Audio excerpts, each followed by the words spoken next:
हार्दिक बधाई है पुनः आप सबको। राजा दशरथ तो बहुत बूढ़े हो गए हैं, पुत्रेष्टि यज्ञ करना पड़ा। प्रभु अवतरित हुए। आपको याद होगा राजा दशरथ पूर्व जन्म के मनु महाराज और माता कुशल्या शत्रुपा बड़ी घोर तपस्या करी इन दोनों ने। और तपस्या करने के उपरांत भगवान से वरदान प्राप्त कर लिया कि आप हमारी कोख में आओगे, पुत्र रूप में आप हमारे घर जन्म लोगे, अवतरित होगे। वह अपना वरदान भगवान ने पूर्ण किया। बड़े हो गए हैं प्रभु, बड़ा हर्षो उल्लास मनाया गया है, बहुत खुशियां। मानो निराशा जिंदगी भर की आशा में परिवर्तित हो गई, तो खुशियां क्यों ना हो। हर्षो उल्लास मनाया जा रहा है, सारा अवध खुशियां मना रहा है प्रभु के अवतरित होने पर। 4 पुत्र पैदा हुए हैं, बड़े हो गए हैं, महर्षि विशिष्ट विद्या इत्यादि ग्रहण करी है, पारंगत हो गए हैं। प्रभु राम के लिए हर पंक्ति में कोई ना कोई प्रशंसा का शब्द आता है। थोड़े में बहुत समझ जाते हैं, एक बार पढ़ लेते हैं, सुन लेते हैं, भूलते नहीं हैं, इत्यादि इत्यादि। ये सब कुछ आपने पढ़ा है। और बड़े हो गए, राजा दशरथ उनके विवाह की सोचने लग गए। युवक हो गए हैं, इसलिए इनका विवाह होना चाहिए। अभी चर्चा चल ही रही है तो महर्षि विश्वामित्र का आगमन हो गया है। स्वामी जी महाराज फरमाते हैं, जब कोई बड़ी बात होनी हो तो परमेश्वर उसी ढंग से सारे संबंध बना देता है। अभी इनके मन में बात ही थी कि इनका विवाह होना चाहिए, तो संबंध जो आगे परमात्मा ने बनाए हुए हैं उसका शुभ आरंभ हो गया। महर्षि विश्वामित्र का आगमन हो गया। वे सिद्ध आश्रम में यज्ञ कर रहे हैं अनेकों वर्षों से, पर कभी संपन्न नहीं हो रहा। प्रार्थना करते हैं, महाराज मुझे राम को दे दीजिएगा यज्ञ संपन्नता के लिए। राजा दशरथ के जीवन में यह पहला अवसर आया है पुत्र जन्म के बाद कि उन्हें वियोग होने वाला है, असहनीय। कैसे राम भक्त हो गए हुए हैं राजा दशरथ, पुत्र भक्त कहिएगा। उन्होंने अपने जीवन में प्रभु राम को प्रभु नहीं माना, ये मेरे पुत्र हैं। स्वर्ग से भी जब आए हैं तो इंद्र देवता को यही कह के आए हैं कि मेरे पुत्र ने इतना बड़ा काम कर दिया। वह तब तक भी स्वर्ग में जाने के बाद भी प्रभु राम को प्रभु राम नहीं स्वीकारते। पुत्र भक्त हैं राजा दशरथ। मांगा ही यही था, प्रभु को मांगा ही नहीं, मुझे पुत्र चाहिए, आप जैसा पुत्र चाहिए। तो प्रभु ने कहा, मैं अपने जैसा कहां से लाऊंगा, मैं स्वयं ही आऊंगा। तो पुत्र पैदा हुए। पुत्र भक्त हैं राजा दशरथ।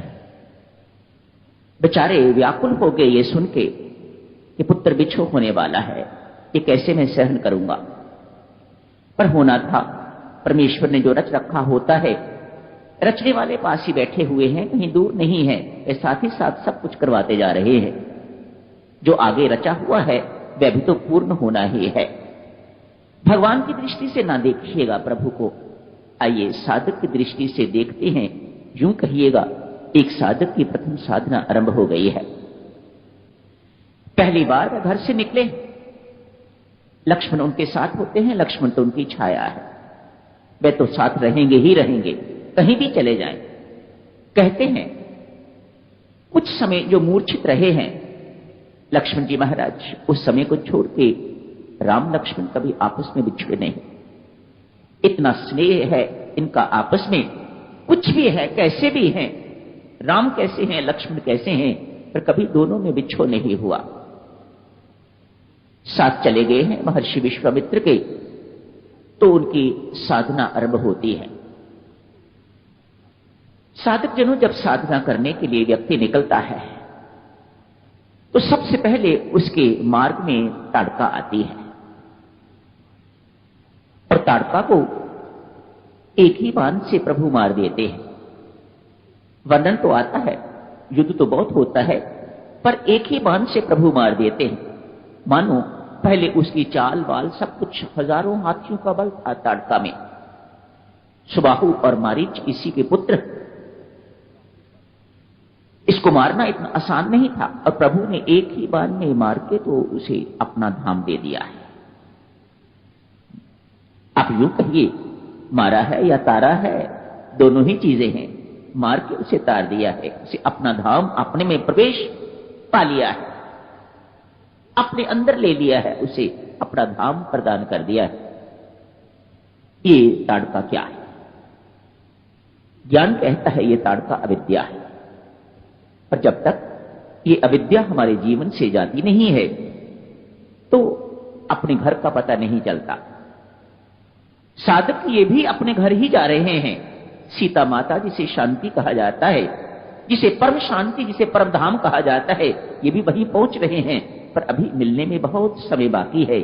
ताड़का को मारना है, सुबाहु को मारना है, मरीच को कहीं दूर फेंकना है, उसे मारा नहीं।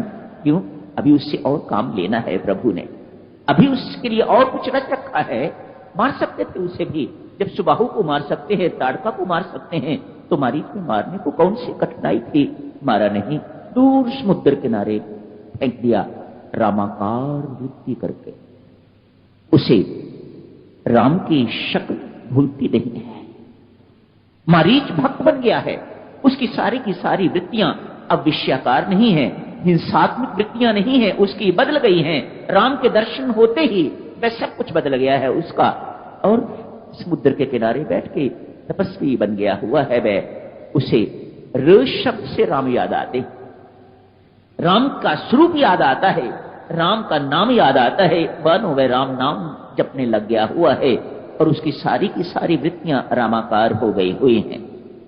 उससे भी काम लेना है, इसलिए उसे मारा नहीं, दूर फेंक दिया है। तुझे फिर मिलेंगे, अभी तू जा। सुबाहु को मार दिया है, ताड़का को मार दिया है। मारने के बाद सिद्धाश्रम पहुंचे हैं प्रभु, सिद्धाश्रम में ही मारा है। ताड़का को मारने के बाद मरीच को दूर फेंक दिया है, सुबाहु को वही मार दिया है। यात्रा आगे आरंभ होती है।